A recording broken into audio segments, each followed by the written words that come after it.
Muy buenas tardes y bienvenidos a su programa Salud TV. Estamos en el jueves 15 de junio y este día, tal como les habíamos anunciado, vamos a estar tocando un tema interesantísimo como todos. Pero antes les comento, ¿usted tiene abuelitos en casa? Pues quiero contarles que este día se celebra el Día de la Toma de Conciencia del Abuso y Maltrato en la Vejez. La Asamblea General de las Naciones Unidas designó el 15 de junio como Día Mundial de la Toma de Conciencia de Abuso y Maltrato en la Vejez. El maltrato a las personas mayores es un problema social mundial que afecta a la salud y a los derechos humanos en todo el mundo y es un problema que merece la atención de la comunidad internacional. Según estadísticas de la ONU, para el año 2050, más del 20% de la población mundial tendrá 60 años o más y la mayoría serán mujeres quienes a menudo se enfrentan a múltiples formas de discriminación derivadas de sus roles sociales basados en el género.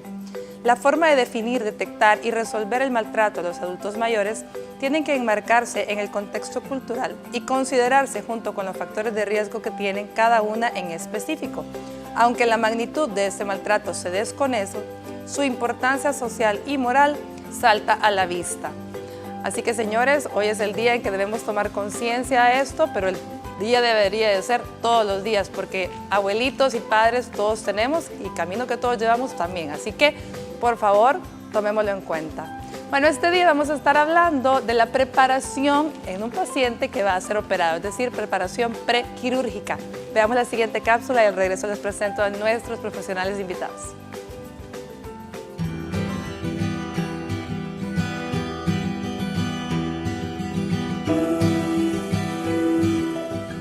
El periodo preoperatorio, como su nombre lo dice, es el momento previo a una intervención quirúrgica.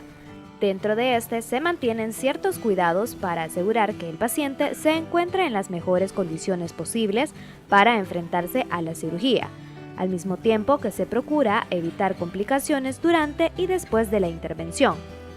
La preparación prequirúrgica comprende diferentes aspectos como los administrativos, donde se registra el paciente, el ingreso al establecimiento y el consentimiento del mismo sobre la intervención.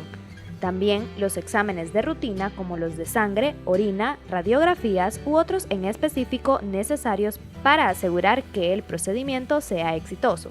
Existen otros cuidados como la dieta que incluirá o no el desayuno, las evacuaciones intestinales y las duchas para asegurar la limpieza del área a intervenir.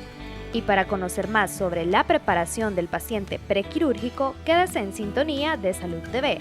Nuestro staff de médicos está dispuesto a informar sobre este tema. Acompáñenos.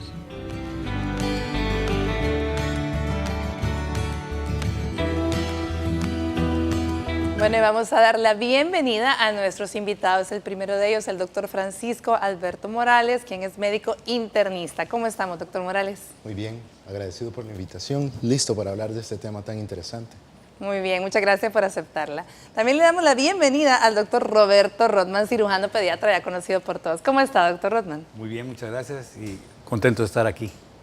Gracias por aceptarla también. Y por supuesto vamos a hablar también de la cirugía en adultos. El paciente prequirúrgico puede ser niño o adulto, no importa la edad.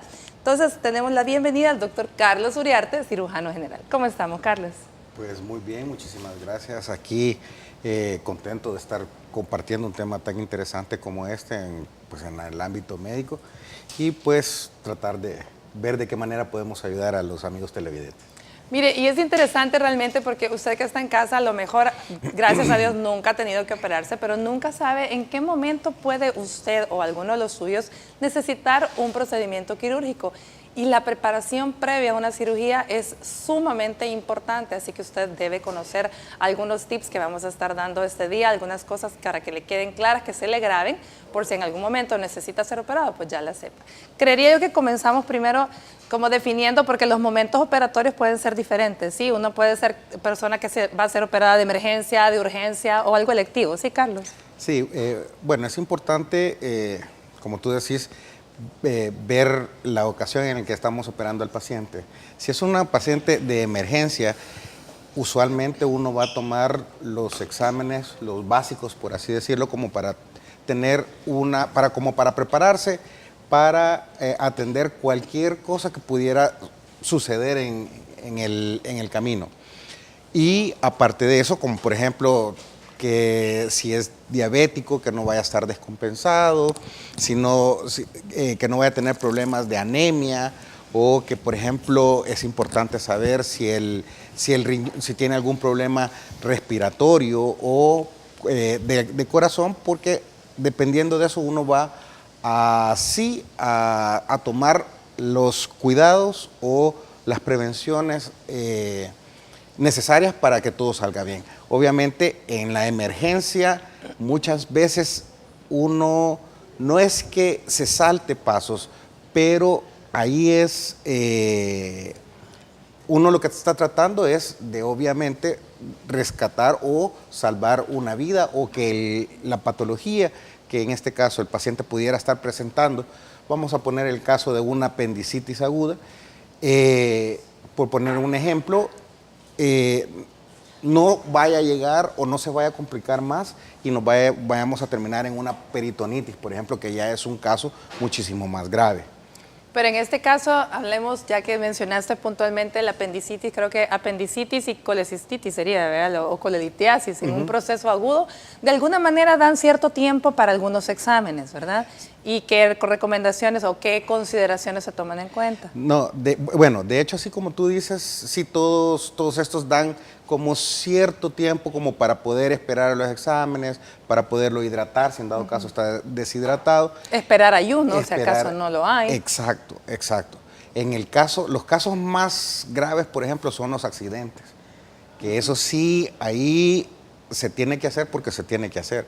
Muchas veces son pacientes que han sido, por ejemplo, atropellados o han tenido accidentes de tránsito donde tienen múltiples traumas y cavidades involucradas, llámese tórax, llámese abdomen o incluso traumas de cráneo. Traumas de cráneo, que pues obviamente aquí lo que se va buscando es mantener la vida a pesar de todas las cosas que pueden estar alrededor de ella. No, claro, y si realmente a eso le agregamos que en un accidente de tránsito o un accidente por una de las catástrofes naturales puede ser algo tan abrupto que el paciente puede llegar llevado por socorristas, por gente, ¿verdad? que no son ni familiares, no tenemos ninguna información. A lo mejor ese paciente llega incluso inconsciente. Entonces no tenemos chance de estar preguntando ni antecedentes, ni se desayunó, no desayunó, a qué horas comió. O sea, realmente ese momento es muy distinto. ¿Sí? En esos casos, ¿qué se realiza? Probablemente, bueno, aquí nos hace falta el anestesiólogo, quien realmente brindaría más todavía información de lo que ellos hacen en ese momento, ¿verdad? Exámenes que toman, a lo mejor toma de glucosa, toma lo que sea básico en ese momento que ellos tendrían que hacer. Pero básicamente ese es otro tiempo, sí. Es otro momento. Ahora bien, hablemos de los niños, doctor Rodman. Lo que me gustan, diga. Sí, además de lo que ya nos mencionó el doctor Uriarte, en niños es un tanto similar. Siempre buscamos los antecedentes primero, ¿verdad? Para aumentar lo que el doctor dice. Es importante que sepamos más o menos qué tiempo de ayuno tiene el paciente, porque la probabilidad de broncoaspiración en un momento de un vómito en un niño son un poquito mayores. La temperatura del niño es importante por la masa corporal, que es bastante diferente en los niños que en los adultos. Y lo importante también es saber qué infecciones tenía antes de cuando llegó el momento del trauma. Porque el paciente debe de ser, como dijo el doctor, había que hidratarlo al principio, tomar exámenes y afinar el diagnóstico y asegurarse que el paciente necesita un procedimiento quirúrgico y en cuánto tiempo podemos contar con eso.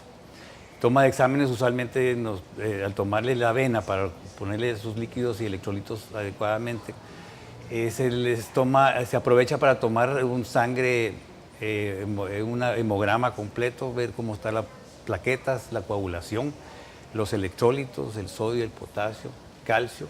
Y si es necesario, pues tomar radiografía de tórax cuando tienen problemas pulmonares, o si es abdominal, podemos tomar una radiografía toracoabdominal o ultrasonografías en este caso.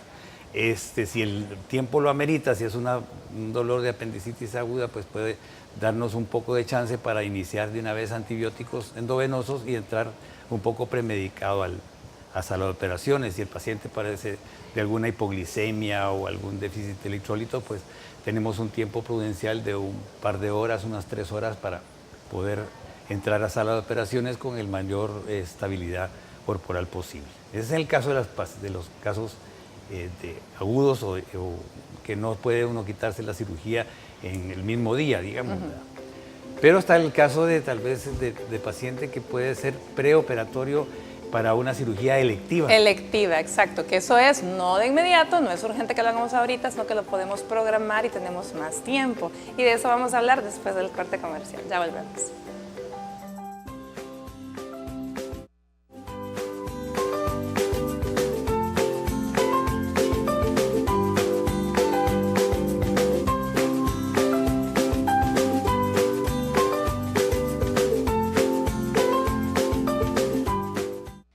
Estás viendo Salud TV.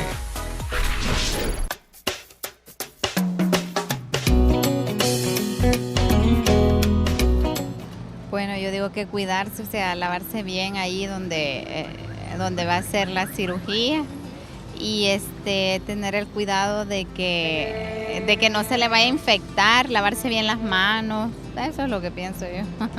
Yo digo que unos exámenes previos, antes de someterse, porque uno puede ser que sea hipertenso, que tenga cualquier enfermedad crónica.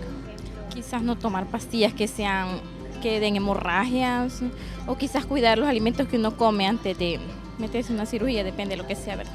Que como ahí depende de la cirugía también, ¿verdad? Ajá, pues los cuidados, digo, que el médico le señale a uno, eso es lo que hay que seguir. Bueno, tranquilizarse uno y para poder, así como dice usted, ¿verdad? Para meterse a una cirugía, tiene que tranquilizarse de los nervios, porque a veces los nervios lo atacan a uno. Comer uno, dice uno un poquito bien, pero esta situación como está, es difícil comer bien. Lo más barato de comer uno es comer frijolitos, arroz y sus huevitos. También la buena alimentación. Estamos acostumbrados a veces a comer comida chatarra y una buena alimentación ayuda muchísimo, tanto el preoperatorio y el postoperatorio.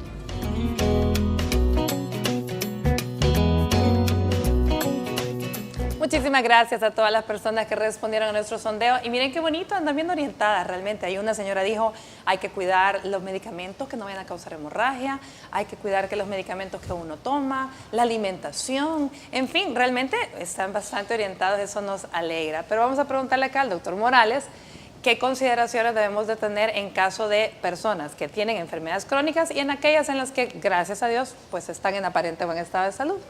Ok, lo más importante en este sentido es que modernamente la evaluación preoperatoria es todo un proceso en el cual hay 4 actores principales. El principal es el paciente, pero junto a ellos estamos el médico evaluador, el médico cirujano, el médico anestesiólogo, que en su momento son los que van a trabajar en equipo para procurar que esa cirugía tenga el éxito adecuado. De hecho, la evaluación preoperatoria implica todo esto que hemos mencionado y lo que han mencionado también los televidentes y las personas de la encuesta. Implica que una vez establecido por el cirujano que necesita una operación, el evaluador, en este caso el internista, tenga que hacer un análisis detallado del estado de salud del paciente, de sus enfermedades, de los medicamentos que toma. Y muy importante, ser lo suficiente suspicaz como para detectar signos y síntomas que todavía no son una enfermedad, pero que en el momento de la operación pueden desencadenar un problema para el cirujano y el anestesiólogo. De ello es bien importante eso, la comunicación. Para el internista, por ejemplo, es bien importante que el anestesiólogo dé su opinión en relación a qué tipo de anestesia es la más adecuada para el paciente, porque en función de eso se prepare y incluye el tiempo de ayuno, el uso de medicamentos, los ajustes de las dosis de los medicamentos. O es importante que el colega cirujano establezca el tiempo quirúrgico que va a estar el paciente en sala de operaciones o la pérdida de sangre que se estima el paciente puede perder. Y eso es lo que hace que hayan ciertos exámenes que son mínimos necesarios, como nos mencionaban muy bien las personas entrevistadas, que nos van a ayudar a determinar eso en el paciente, si se encuentran estables y qué conductas se tienen que tomar para que antes, durante y después de la operación el índice de riesgo sea mucho menor. Muy interesante. Y habíamos dejado al doctor Rothman también, que nos iba a hablar precisamente del manejo del prequirúrgico para el niño que va a ser sometido a una cirugía electiva, es decir, programada. Sí. De las cosas más importantes de saber de la preparación preoperatoria empieza desde el momento en que el paciente es evaluado por el pediatra. Nosotros recibimos usualmente la referencia del pediatra que detecta algo, y entonces el pediatra usualmente empieza con una historia clínica, qué es lo que sucede, por qué llegó a esta situación. En el caso de una cirugía que pueda ser diferida o electiva, el paciente llegaría, digamos, en el caso de un paciente con una hernia umbilical, pues uno toma exámenes adecuados para ella. Como mencionó el doctor, los pruebas de coagulación en este tiempo son importantes, que no haya una anemia, que no tenga bronquitis, no tenga catarro, que no tenga proceso viral H1N1, N3, H3N2, H3N2, que no tenga infección de vías urinarias. Entonces se les toma exámenes para ver cómo está su estado nutricional y su estado de coagulación, que es importante. Ahora, usted nos trajo una fotografía, no sé si tienen alguna relación ahorita para que las veamos, o sí, usted me dice. Podemos ver la radiografía, digamos, si es una cirugía abdominal, pues uno toma una cirugía de los niños pequeños, pues tóraco-abdominal.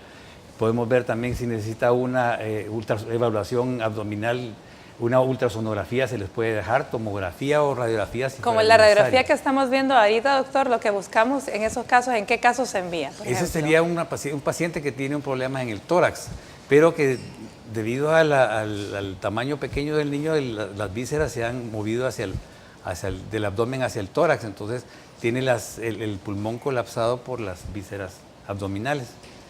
Entonces hacemos exámenes pertinentes al área donde vamos a operar. ¿Y al caso en particular? En caso particular, aquí nos acaece el abdomen, puesto que las vísceras del abdomen han migrado hacia el tórax. Entonces, esos son ambos campos que vamos a investigar, el abdomen. ¿Ese es un estudio de ultrasonografía? Esta es una ultrasonografía donde vemos el hígado que ha migrado hacia el tórax. Si pasan la siguiente. Veamos la Además siguiente. de eso, es importante recordarle que en sala de operaciones pues somos un grupo que todos estamos preparados para atender y nos adelantamos a cualquier procedimiento que vaya a efectuarse. Entonces todos tenemos un entrenamiento, los que estamos en sala de operaciones, para que el riesgo que tiene el paciente sea mínimo. Antes de llegar a sala de operaciones es importante explicarle bien al paciente, si lograr entenderlo. Cuando son pequeños no entienden.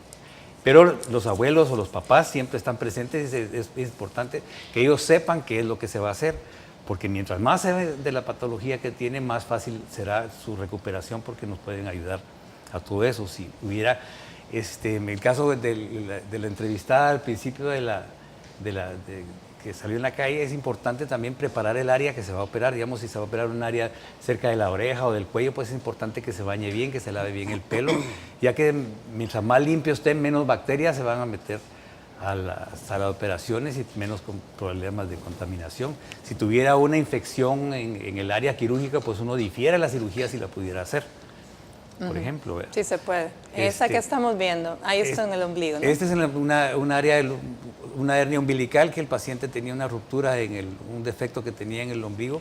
Entonces no hubo mucho tiempo de preparación, puesto que vísceras venían saliendo. Pero nos dio chance de que nació en un hospital y se trasladó al hospital quirúrgico. Y en el transcurso ya iba el pediatra neonatólogo haciéndole la recuperación o la reanimación hidroelectrolítica, los glóbulos, viendo los glóbulos rojos y los blancos cómo estaba la coagulación, y se pasa inmediatamente a la operación. Y eso es bien importante. Recordemos que los recién nacidos tienen un desequilibrio hidroelectrolíticos diferentes, sí, y realmente mucho más copiosos, probablemente mucho más aparatosos, ¿verdad? Sí, tienen un sistema inmunológico más débil, tienen el cuerpo que pierde más calor más rápidamente, se nos enfría más luego, esto nos puede dar sangramientos. Entonces, todo ese tiempo les da a los que están preparando al paciente tiempo suficiente para darle los antibióticos necesarios para que la cirugía sea menos, se infecte menos, como mencionó uno de los entrevistados atinadamente. Así es. Y por último, En la sala de operaciones existen posibilidades de que todo pueda salir bien si todos vamos haciendo los pasos adecuados, un anestesiólogo adecuado para la cirugía que se va a hacer, un preoperatorio visto por un médico interna o internista, o si necesita, porque necesita un cardiólogo, pues que lo mire en el momento adecuado, si tiene problemas pulmonares que lo mire, un neumólogo si fuera necesario, un neurocirujano si tuviera problema neuroquirúrgico, y así cada especialidad pues se va a ir determinando en el preoperatorio. Y por eso es importante la relación médico-familiares de paciente, puesto que ellos nos van a dar muchos antecedentes de problemas de coagulación, incluso que puedan ser atendidos antes de la operación. Muy bien. Bueno, así que todas las consideraciones a tomar en cuenta son bien importantes, no saltarlas y acatar todas las indicaciones. Veamos la siguiente cápsula. El doctor Maynor Martínez Sosa nos habla sobre el paciente diabético que va a ser operado, cuáles son las consideraciones a tener en cuenta en ellos. Ya volvemos.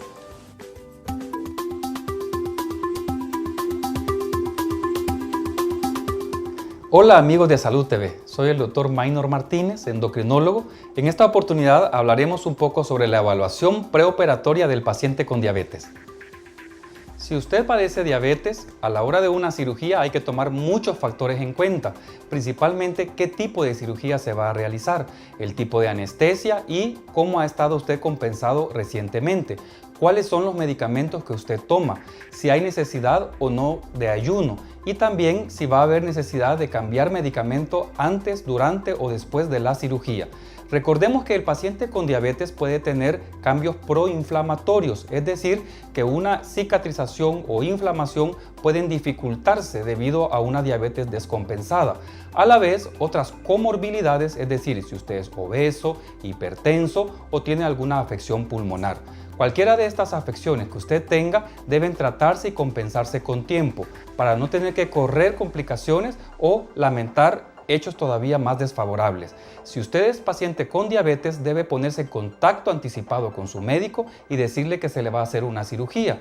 A la cabeza, procedimientos odontológicos o procedimientos quirúrgicos, ya sea en cabeza, cuello, tórax, abdomen o extremidades, usted debe tomar en consideración controlarse lo mejor que se pueda antes de ser intervenido. Recuerde que del buen control de su diabetes, de la compensación que usted tenga, va a depender el éxito de la cirugía, la buena cicatrización y la recuperación. No corra riesgos y póngase en control. Soy el Dr. Maynor Martínez, endocrinólogo para Salud TV.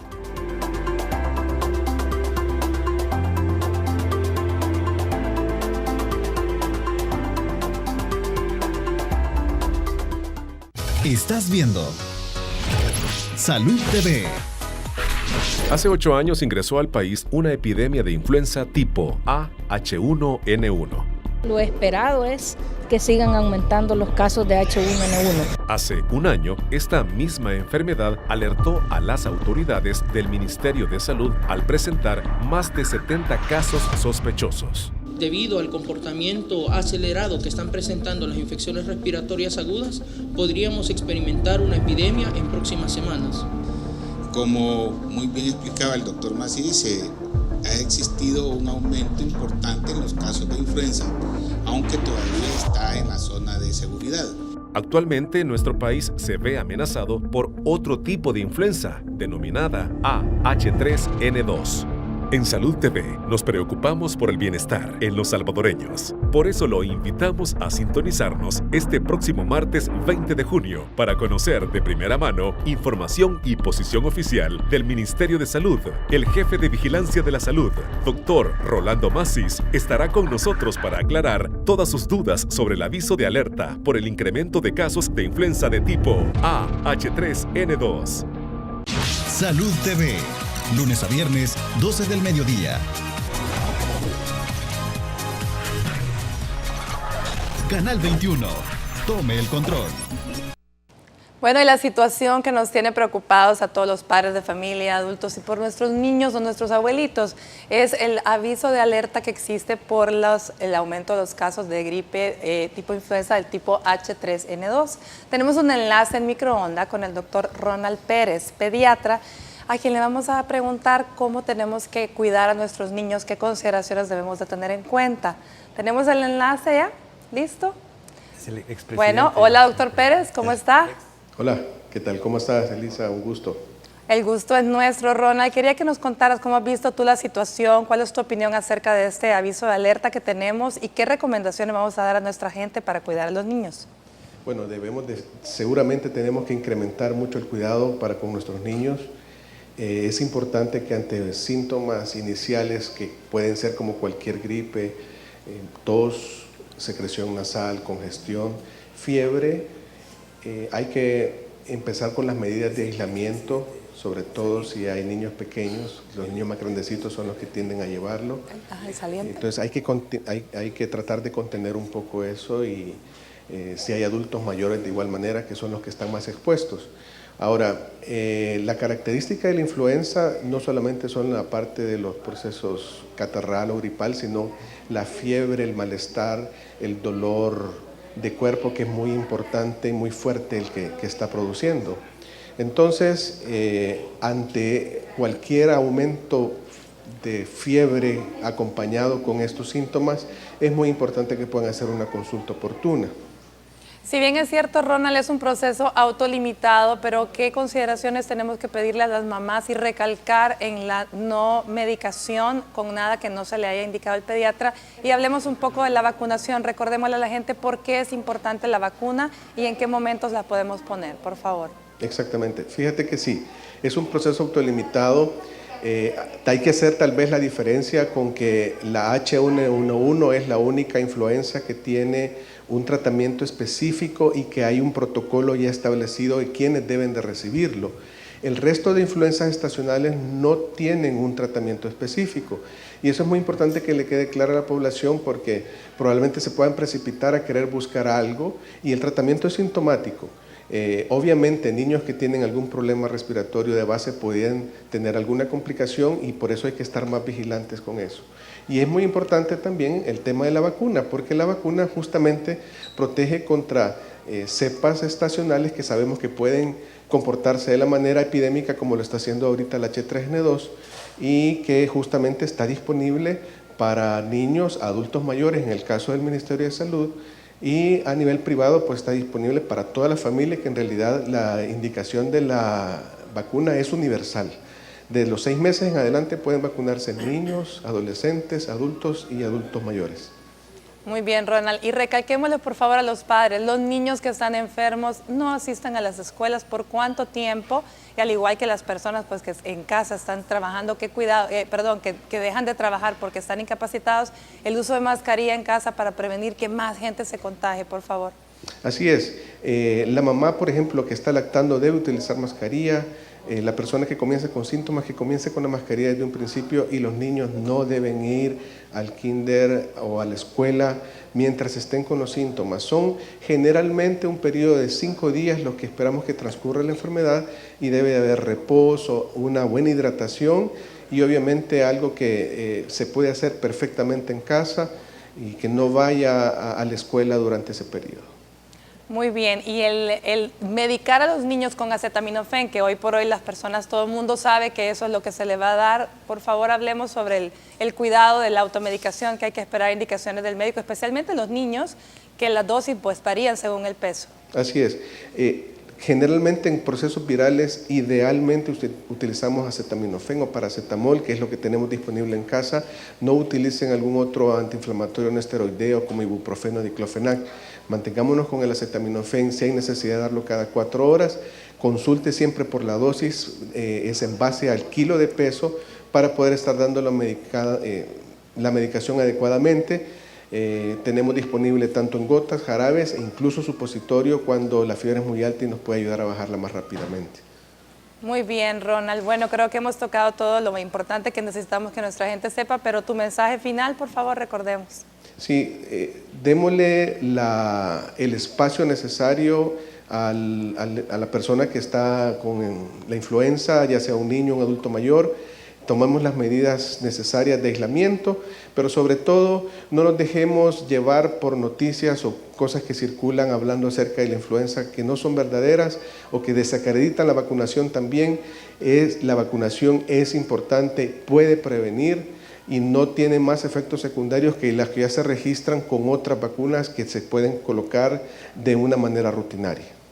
Muchísimas gracias, Ronald. Ha sido un gusto que nos estés aquí ayudando para que la población esté alerta. Cuídate mucho y esperamos verte pronto. No, igual. Un saludo a todos. Gracias. Bueno, señores, por favor, ya escucharon las recomendaciones, seamos responsables, no estemos retransmitiendo mensajes que desacreditan y que están hablando cosas que no son. La vacuna es importante, así que seamos responsables y no lo sigamos diseminando. Bueno, vámonos a una pausa comercial y regresamos con más de Salud TV.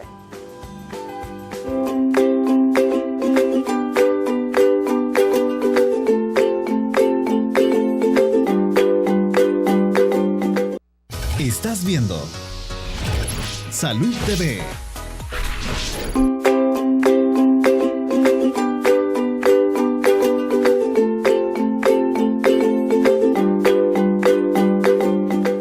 Bueno, buen provecho si usted está almorzando y gracias por continuar con nosotros. Estamos en nuestra sección de primeros auxilios. Todos sabemos que los accidentes están a la orden del día, así que es importante que cada día aprendamos algo que puede en un momento dado servirle a otra persona en cualquier momento. Estoy acompañada del doctor Armando Ramírez, especialista en medicina del trabajo, quien este día viene a darnos nuevamente un consejo útil. ¿Qué tal? ¿Cómo está, doctor Ramírez? ¿Qué tal? Feliz de estar acá y gracias por la invitación, como siempre. Cuénteme, hoy vamos a estar hablando de ¿qué? Cuéntenos. Hoy vamos a hablar de la inmovilización de cuello.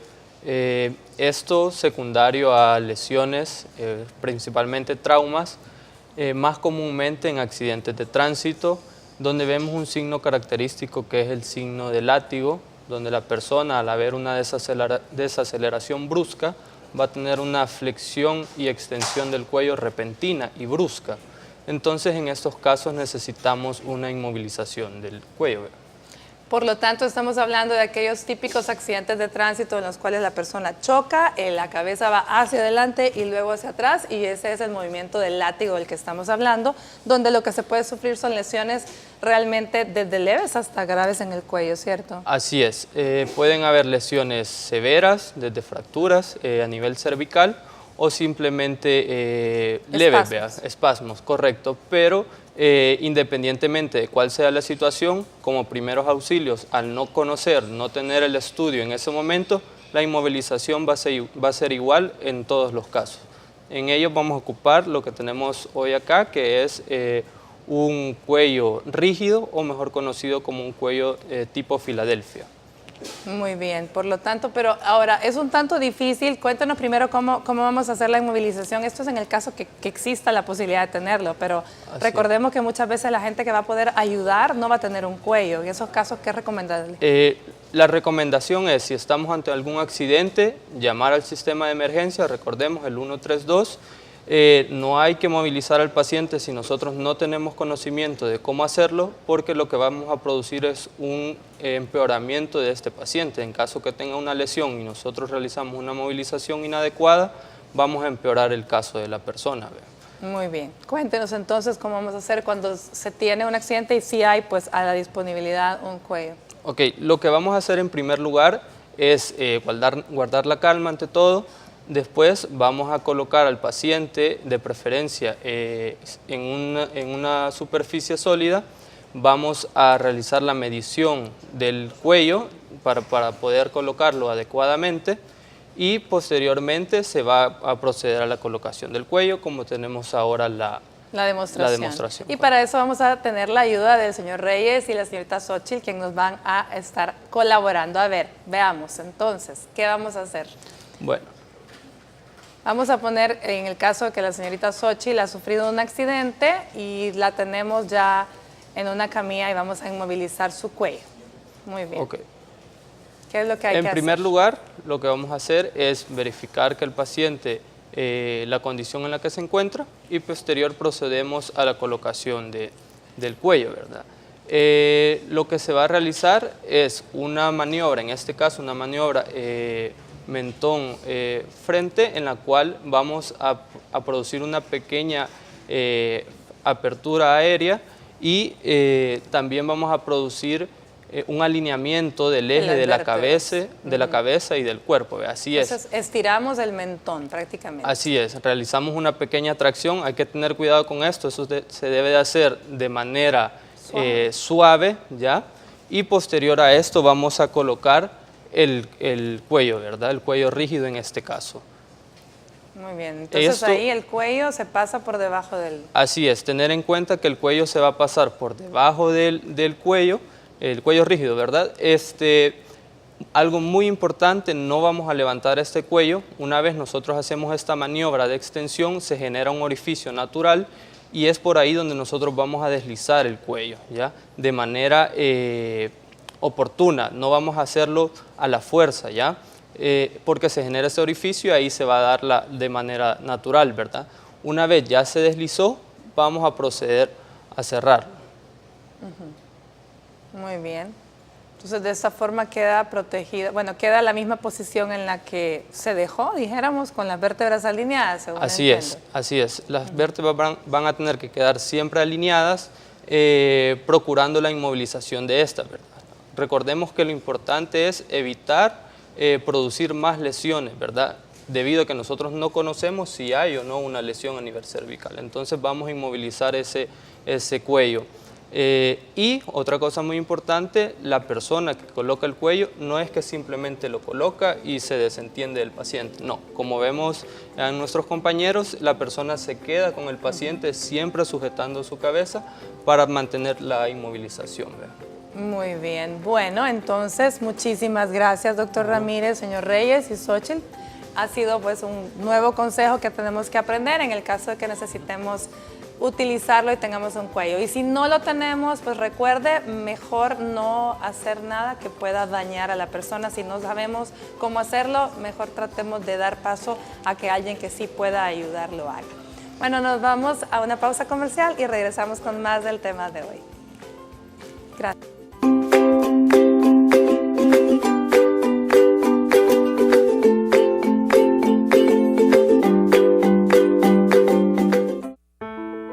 Estar el primer día y contagiarme tu alegría, porque a mamá la comprendiste.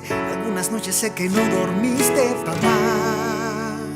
No dormiste, papá. Por ser caballo en nuestros juegos, tú me enseñaste lo que era bueno. Y por tu apoyo y tu amor, fui a karate, a piano y hasta el fútbol, papá, papá.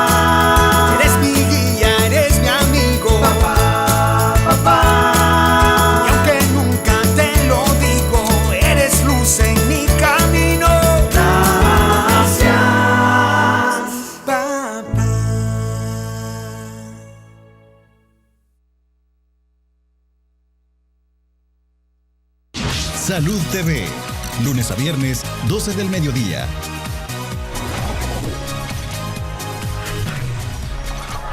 Canal 21, tome el control.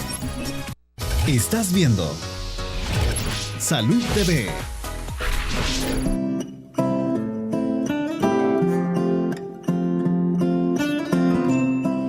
Buenas tardes amigos de Salud TV, mi nombre es Carla Pineda, soy psicóloga y ahora vamos a platicar sobre el manejo de la ansiedad antes de una intervención quirúrgica.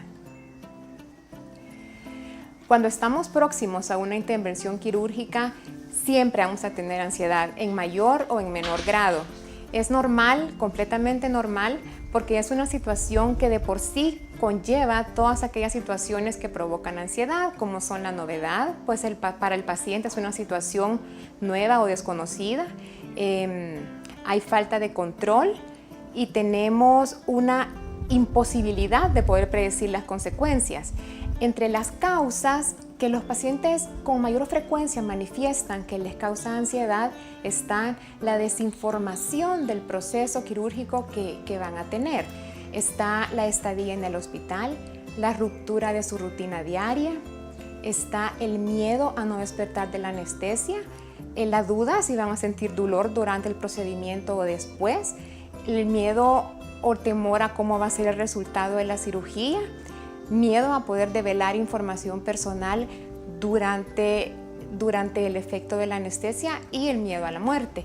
Lo que podemos hacer para calmar esta ansiedad es informarnos lo más que podamos sobre cómo va a ser este proceso. Acérquese a su médico y tenga confianza de hablarle sobre sus miedos y preocupaciones, así en la medida que él le transmita mayor información acerca de sus dudas, eso va a resultar más tranquilizador para usted. Y si es posible, manténgase acompañado de alguna persona, puede ser un familiar o un amigo, que le brinde seguridad. Recuerde que ante el hecho de una intervención quirúrgica, ninguna pregunta es tonta. Anímese a preguntar todo lo que usted necesite saber antes de ese momento. Mi nombre es Carla Pineda para Salud TV. Nos vemos en la próxima.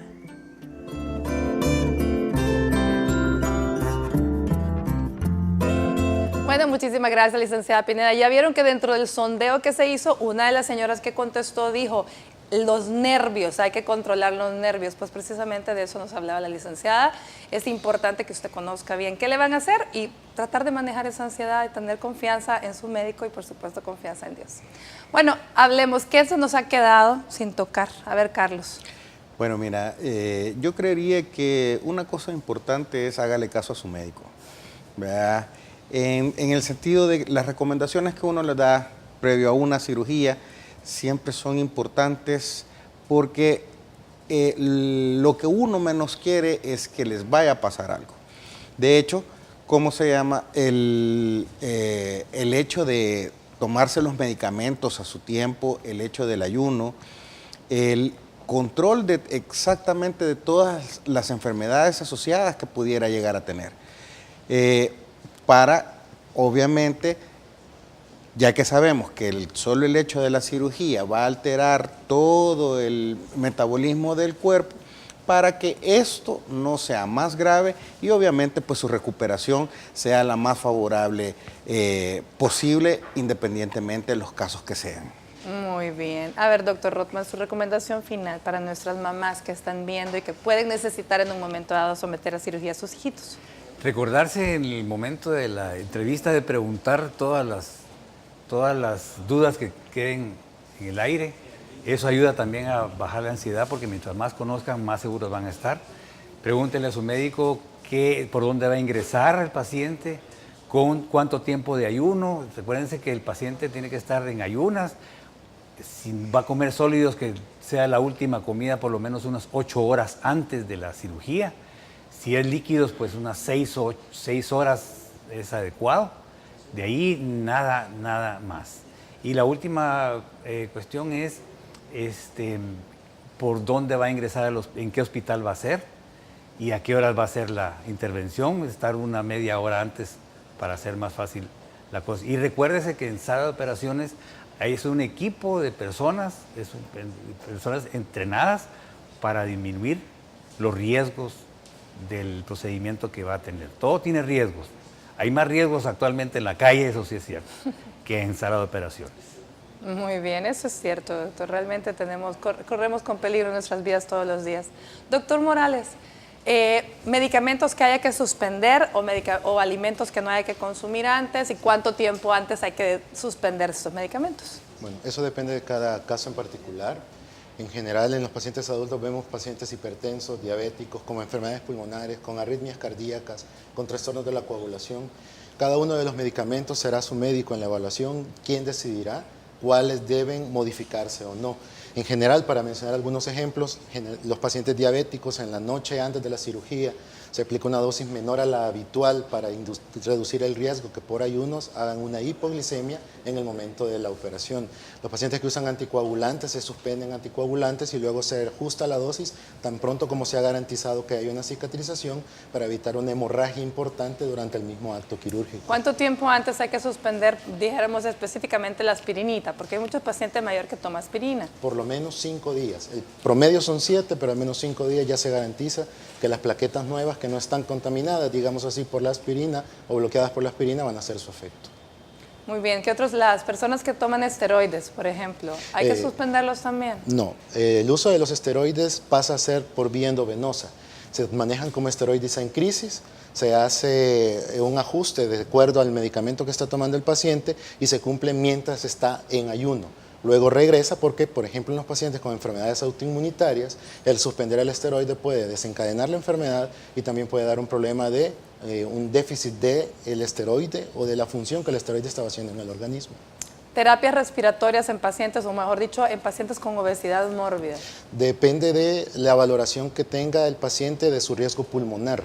Pacientes asmáticos con bronquitis crónicas, con apnea, probablemente no solo serán terapias respiratorias, sino que otro tipo de tratamientos durante y posterior a la cirugía, lo que nos va a permitir que recuperar la capacidad del pulmón y que el paciente, por ejemplo, si es intubado, salga rápidamente de la colocación del tubo orotraqueal.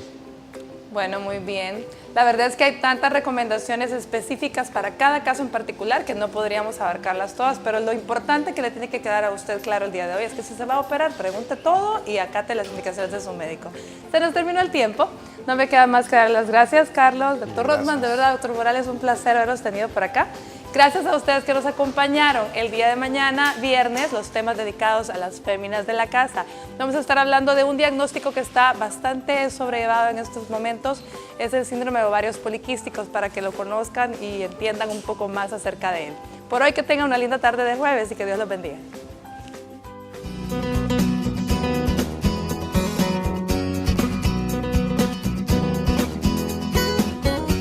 Es importante tener cuidados específicos antes de someterse a un procedimiento quirúrgico. Es por eso que te damos las siguientes recomendaciones. Elige ropa cómoda. Usa prendas que se puedan abotonar al frente y pantalones de elástico en la cintura, o bien una bata amplia, especialmente si es una cirugía ambulatoria. Evita tomar aspirina o cualquier otro medicamento anticoagulante, como la vitamina E, ya que pueden causar problemas dentro del quirófano. Prepara a tu familia, explícales el procedimiento y los riesgos, además de los cuidados y apoyo que requieres de su parte, especialmente si la intervención a la que te someterás es invasiva. Recuerda que debes informarle a tu médico cualquier enfermedad que padezcas y medicamento que utilizas antes de la cirugía, de forma que esté preparado para cualquier complicación que se presente.